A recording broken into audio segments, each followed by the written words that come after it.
No, la palabra pastor, por alguna razón que no tiene que ver con perros alemanes, y, me quedó resonando por una conversación que tuvimos antes. Por cierto, como también hablamos de un filósofo de la Universidad de Costa Rica, la palabra pastor me trae los recuerdos de otro, de don Teodoro Larte.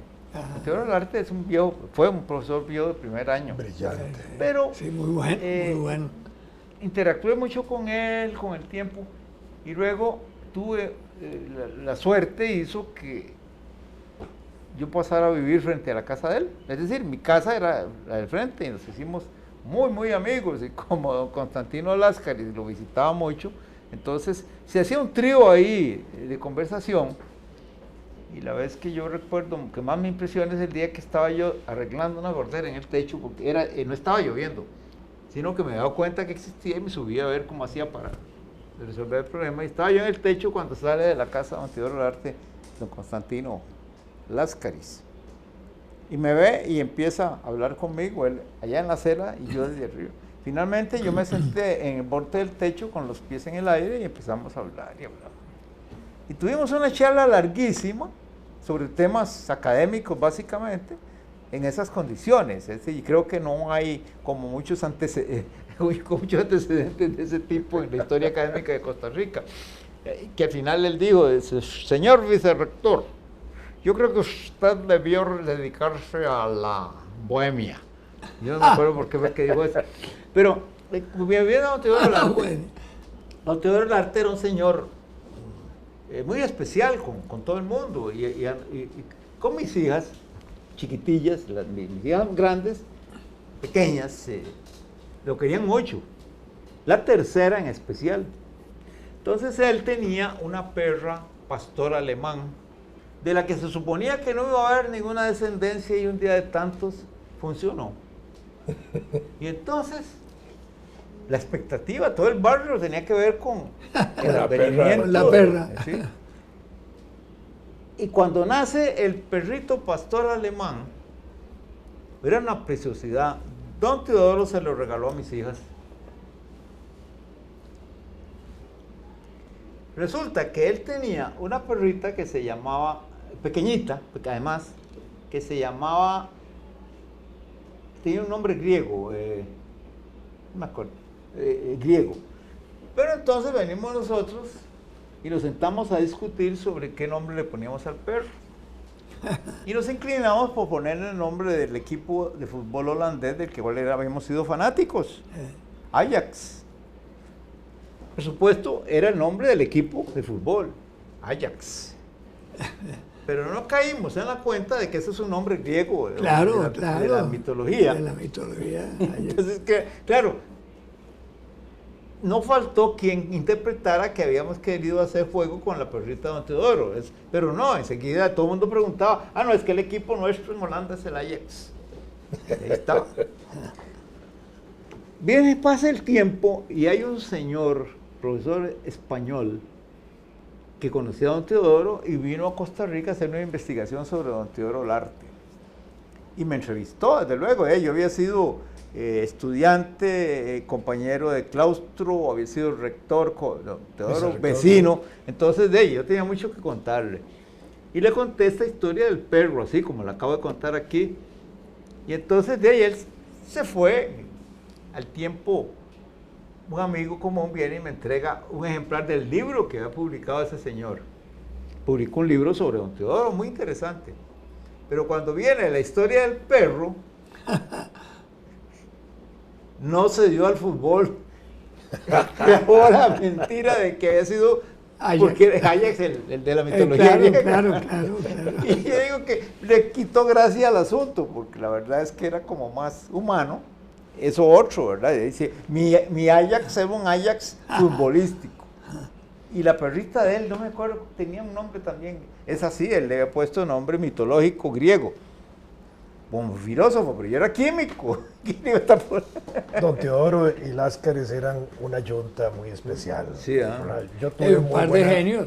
Yo tuve muy buena relación con los dos y me tocó la época de estudios generales con ellos. Y discutir con ellos, ¿verdad? Así como una vez Láscaris me dijo, Dígame, Vladimir, ¿cuál es la meseidad de la mesa? ¿La qué? La meseidad de la mesa. ¿Qué es lo que hace que una mesa sea mesa? La esencia de una mesa. Esa fue una discusión, pero esa la dejamos para otro día. Pero con Teodoro, porque en el año 67 se habían transformado los estudios generales de la universidad, estaban dando siglo XIX, y Teodoro y Láscaris habían sido los motores de ese cambio filosófico.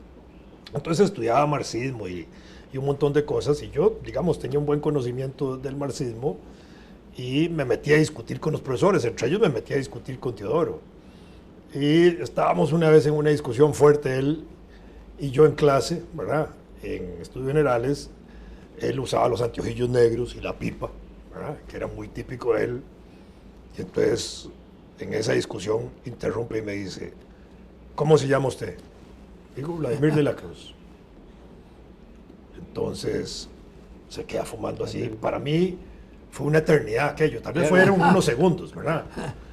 Y en la clase un silencio absoluto, porque él se quedaba viéndome a mí respecto a mi nombre, y entonces me dice de pronto, ¿usted qué es de Ignacio de la Cruz? Y le digo, hijo. Y me dice, es que él fue alumno mío en el seminario. ¡Qué bruto! Sí, se acordó y siguió la clase y la discusión, pero interrumpió nada más como para hacer una memoria, pero ya habían pasado Pero don Teodoro 20 Larte, años o 30, sí, no sé fue cuántos. profesor en el seminario y fue profesor en el liceo también. Sí, pero profesor no, papá había estudiado en el extraordinario. seminario, pero se acordó de eso. Fue alumno mío en el seminario y continuó. Sí, era Era extraordinario. un viejo extraordinario. Y el Láscaris era formidable. Una anécdota buenísima de él en vivo, que yo sí Pero la viví. Láscaris era más humorista. Que No, a eso voy al humor. Sí, claro. Un día estamos porque en don el, Teodoro en el- no, Teodoro era muy voy a ir al serio. cuento este. Un día estamos en el auditorio de estudios generales, ¿verdad? Toda la chusma ahí de estudios generales, todos los estudiantes jovencillos, Láscaris dando su conferencia, y en eso entra una muchacha muy guapa por el lado del auditorio, bajando el auditorio, ¿verdad? Sí. Y todo el auditorio hace como ya la apoteosis de la belleza. Entonces Láscaris interrumpe su conferencia y dice, denme a sus mamás y les doy algo parecido. Era la hija de él, Tatiana.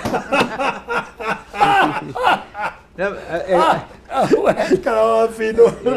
Era muy particular en eso. Eso me tocó pero verlo a mí, oírlo a mí. de don Teodoro yo no lo vi porque no tenía por qué verlo, dado que yo no podía ser alumno de él en ese momento, pero una alumna de él me contó esto, que lo retrata en un aspecto que muchos pues creo que ignoran. Cuando ocurrió el golpe de Estado en Chile, el de Pinochet,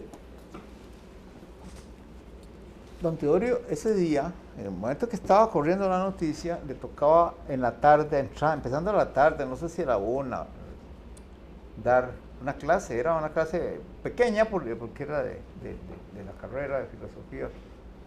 Y entonces la historia es esta. Llegaron los estudiantes y se sentaron. Y don Teodoro permaneció un largo rato en silencio y finalmente con la pipa, como siempre, era inseparable de él. Sí. Y dijo algo así como que hoy es un día infausto para América, voy a suspender la clase. Fíjate que él era muy poco dado a esas explosiones de opinión, pero obviamente es extraordinario, ¿verdad? Que estaba apesadumbrado por lo que acaba de pasar en Chile. Sí, claro. Una vez. El golpe de Estado a mí me tocó en Avenida Central. Sí. Yo estaba, no sé por qué razones, seguro andaba caminando ahí por la Avenida Central, y en eso ya están dando las noticias del golpe de Estado en Chile. Ahí, en la esquina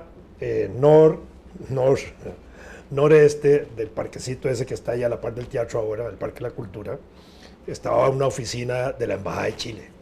Ajá. ¿Verdad? Y en eso ya yo oigo las noticias y lo que acato es trasladarme para allá, a ver qué pasa. Y en eso va llegando ahí Rodolfo Cerdas y un grupo de gente. Y al final hicimos como un acto ahí de solidaridad con la oficinita de la Embajada o Consulado de Chile que había ahí. Así me tocó el golpe de Estado de Allende. Yo estaba en El Salvador y al frente de donde yo vivía vivía un asistente de la oficina de la OEA, que en ese entonces el doctor Román y Vega, que había sido secretario general de la ODECA, lo nombraron para manejar la oficina de la OEA y él era el asistente. Y yo conversaba mucho con él. Él era pariente de Allende. No sé qué parentesco tenía, pero era pariente. Y de repente oigo yo una música sacra, una música lenta. Y entonces le dije a mi mujer, algo pasó ahí al frente con Ceruti, era el apellido de él. No sé por dónde era. No era familia de Ceruti. No era de Franco Ceruti. No. Había sido todo lo contrario. Sí, no tenía nada que ver con el Franco. El único machista confeso que conocí. Sí, no. Exactamente, Sí. Sí, pero este era Ceruti y con otro apellido no me acuerdo. Y entonces, tal vez era la mujer, la que no sé. Entonces le dije a mi mujer, voy a ir, algo pasó ahí. Y entré y estaba así, él y la mujer así. Digo, ¿qué pasó? No has oído la noticia que el salvaje ese en el que confiaba mi tío, no sé qué, le dio un golpe a... Digo, ¿a dónde? ¿Cómo? ¿A dónde? ¡En Chile! Pero ya indignado. Y dije, pues chica, no sabía nada. ¿Y Allende qué? Se suicidó. Ahí sí me impresionó. Pues ya y se quedaron horas de horas con una música... Pues siempre hay una duda de si se suicidó o no. Pareciera que hay muchos de que hay un tiro que... Él estaba con una ametralladora, según me contó. Él toma la decisión de quedarse en el Palacio de la Moneda, que era en la casa presidencial. Sí, claro. Y con él se quedan 2 o 3 guardaespaldas fieles. Y él termina obligándolos a retirarse. A retirarse. Porque él como presidente no se retira a la casa presidencial, de manera que tampoco se iba a rendir. Sí queda con una ametralladora, obviamente. Exactamente. Y probablemente ofreció algún grado de resistencia a los militares. Sí, de lo último que yo vi sobre este tema, parece desprenderse que ya incluso se sabe quién fue que le dio el tiro de gracia. Así es. Pero digamos que ya siempre... Eso lo más fácil para el gobierno, para el nuevo gobierno, era decir que se había suicidado. Sí, claro. Lo cual no era en desdoro de él tampoco. No, en absoluto. Pero no era tampoco un acto consecuente con el acto de quedarse, porque si claro. él se quedaba como símbolo de la presidencia era a morir, no a suicidarse. Sí. En ese caso mejor hubiera salido al exilio y desde el exilio hace campaña. Sí, no. Difícil fue sacar de Chile. Fue un acto heroico, definitivamente. Que era uno de los altos dirigentes del Partido Socialista de Chile, porque era un carajo gigantesco, como de 2 metros y pico. Era alta. Entonces costaba mucho ocultarlo por todo lado, igual que a Joaquín Gutiérrez, que era otro grandote. Claro, enorme. Que le tocó estar ahí. Ahí hubo varios. Un sociólogo de la universidad, Rogelio Cedeño, también estuvo en el estadio, él preso. Ahora que mencionaste a Joaquín Gutiérrez, recuerdo una cosa que me pasó este fin de semana. Por accidente me tocó visitar un tallercito de una editorial muy pequeña donde hay un joven ahí muy entusiasta que hace libros. Y entonces él me contaba una disputa que había tenido él con una conversación encontrada con una española amiga de él. Porque él contó una anécdota de Joaquín Gutiérrez.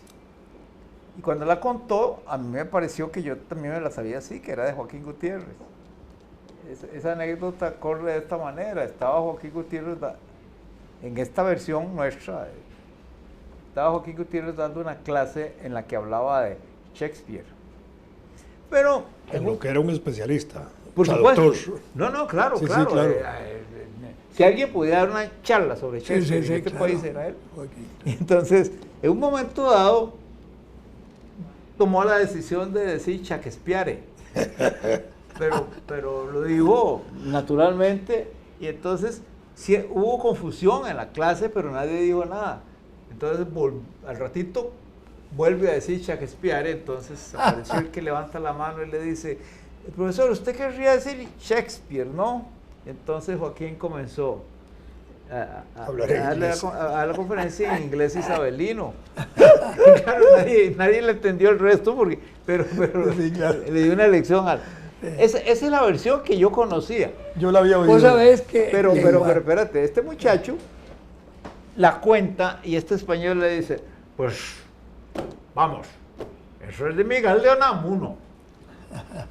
Y entonces me dice a mí que y le digo, no, yo sé lo que... Pero, entonces, digo, Google, resuelve el problema, me voy para casa y me meto en Google. Y encuentro que la frase se le atribuye efectivamente a Unamuno.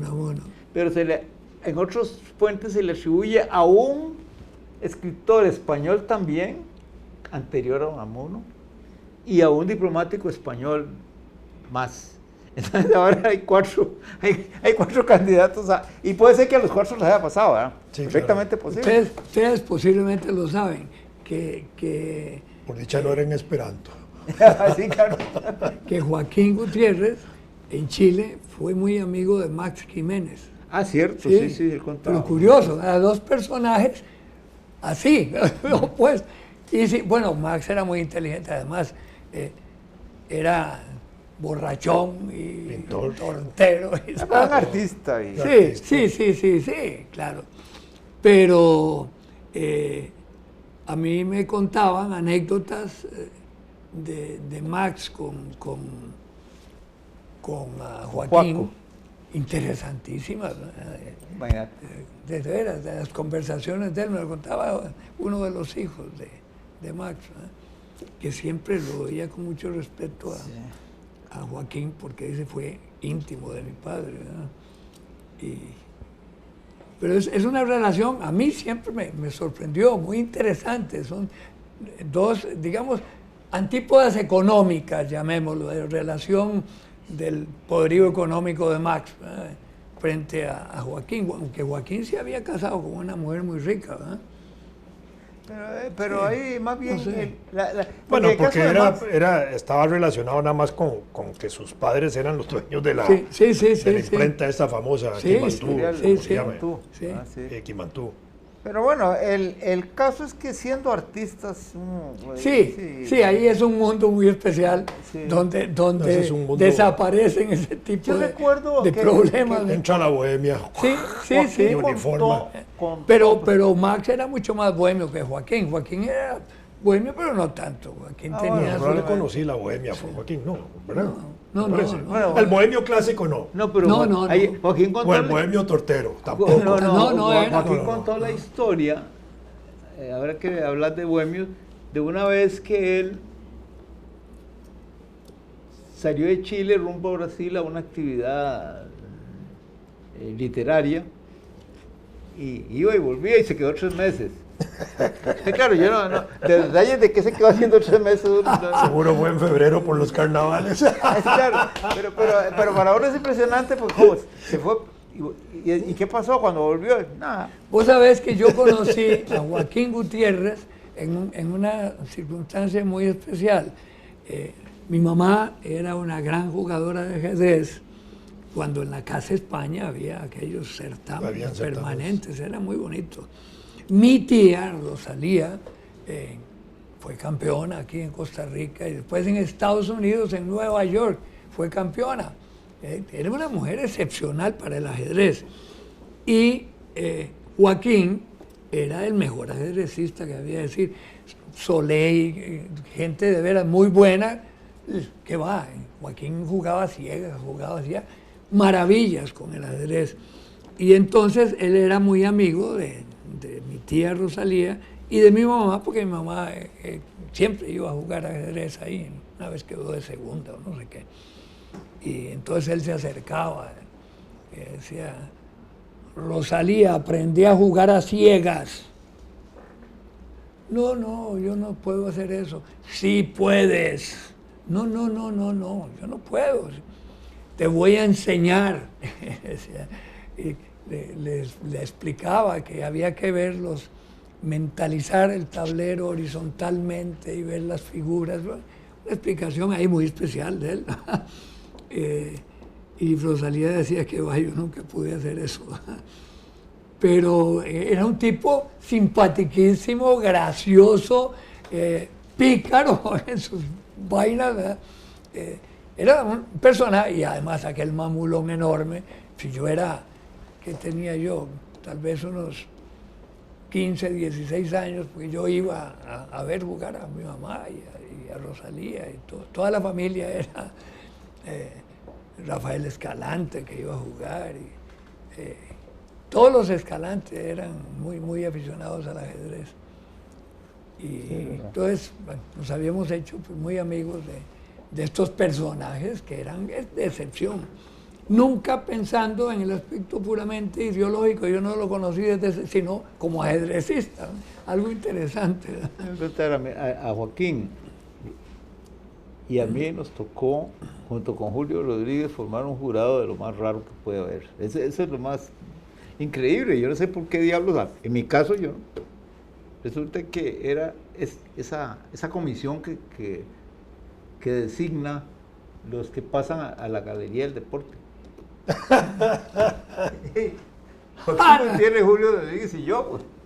¿Y por qué? ¿Ves? Casi pegar. A mí me preocupa cuando si fuera yo me enarizo. ¿Por qué? No sé, es decir, imagínate, la pregunta me la hago yo. Sí. ¿Por qué? Bueno, pero ahí está Julio Rodríguez. Sabía de fútbol. Y yo.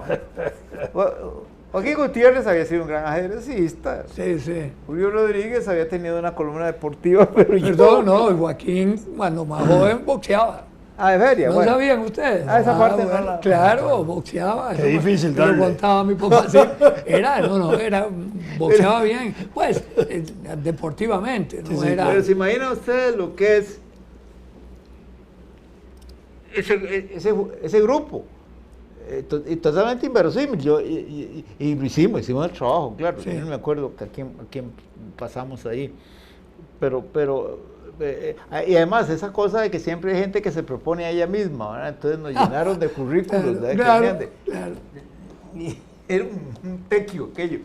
Pero básicamente había que escoger con base en historias de récords y desempeños. Y hicimos lo que pudimos, ¿verdad? Pero éramos... era lo más absurdo. Era como poner, ¿qué te digo? A un gato, un perro y un perico. Sí. No tenía sentido. Con la nueva ley de premios, la gente puede proponerse a sí misma. ¿En la nueva ley de premios? Me parece que un día esto me pareció ver un anuncio convocando. Sí. Y entonces decían quiénes podían ser, y entonces decía que las personas que a sí mismo quisieran postularse. Sí. ¿Sabes qué? Yo estoy en desacuerdo con eso. Hay una cosa que ha cundido en este país, que es eso, que para una gran cantidad de puestos que antiguamente se esperaba que se propusieran, ahora, y entonces aparece cada cosa, ¿verdad? No, estaba pensando eso que estás diciendo, que aparece cada cosa. En ese puesto director del OIJ, que habían como 80 candidatos, hasta se metió un jovencillo como de 18 o una jovencilla de 18 años que donde vio que había posibilidades de trabajar se ofreció.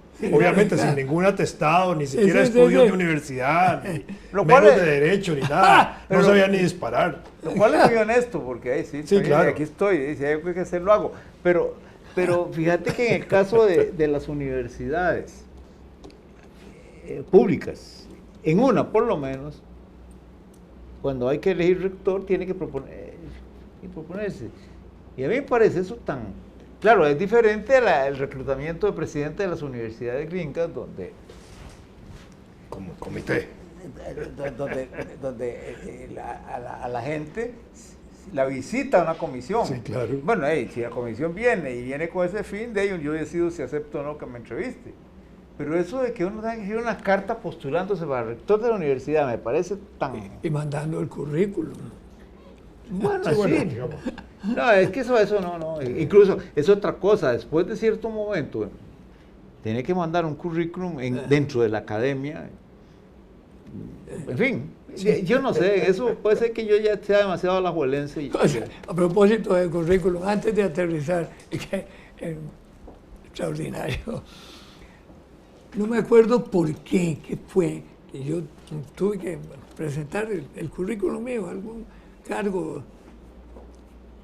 Ya me acuerdo. Daniel Oduber era canciller y yo iba para Nueva York y entonces me nombró ¿cómo se llama? En la parte de las Naciones Unidas de Costa Rica, la misión de Costa Rica en las Naciones Unidas. Primero me nombró de advisor, decía. Bueno, entonces me dijo, ¿me traes el currículum? Estaba yo entregándole cuando me dice, acabo de nombrar, ¿a quién crees de advisor en Naciones Unidas? Digo, no tengo ni idea. A don Pepe, que me pidió que lo nombrara, porque quería participar en el ECOSOC, que era la cuestión de asuntos económicos. Y, ¿querés ver el currículum de don Pepe? Le digo yo, se llama José Figueres, presidente de tal, presidente y presidente, punto. Sí, claro. Sí. 3 renglones, digo yo, mira, dame mi currículum y lo rompe, inventá lo que querás. Después de eso. Yo no me voy a poner de idiota ahí con una serie de cargos y vainas a la par de eso. Yo en la universidad encontré currículos de este tamaño. donde estaban hasta los viajes ojo de agua. De gente. Tenemos que aterrizar.